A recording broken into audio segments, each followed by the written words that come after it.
অতি গুরুত্বপূর্ণ 5টা আমলের কথা বলবো ইনশাআল্লাহ। কয়টা আমল? 5টা আমলের কথা বলবো জীবনের তরে। এই 5টা আমল সারা জীবন নিয়মিত আঁকড়ে ধরবেন, আমল করবেন। যারা নিয়ত করতেছেন হাত তোলেন। আল্লাহ আমাদের সবাইকে আমল করার তৌফিক দান করুন।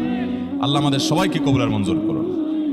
নাম্বার 1, সবচেয়ে বেশি যেটা করতে হবে পরিমাণে, জুমার দিন, জুমার রাত, বৃহস্পতিবার সন্ধ্যা থেকে নিয়ে শুক্রবার সন্ধ্যার আগ পর্যন্ত পরিমাণে সবচেয়ে বেশি করতে হবে যে আমলটা, সেটা হলো দুরূদ শরীফের আমল।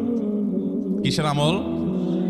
ভাইরা, দুরূদ এমন একটা আমল, আপনি যদি শুধু দুরূদের এই আমলটাকে আঁকড়ে ধরেন, সবসময় আপনার মুখ দিয়ে দুরূদ বের হতে থাকে, পড়তে থাকেন, তো নবী করিম সাল্লাল্লাহু আলাইহি সাল্লামের ভাষ্য অনুযায়ী, তার ওয়াদা অনুযায়ী, ইদান তুকফা হাম্মুক ওয়া তুগফার যামবুক, তোমার যত পেরেশানি আছে নবী সাল্লাল্লাহু আলাইহি সাল্লাম বলেছেন এই সব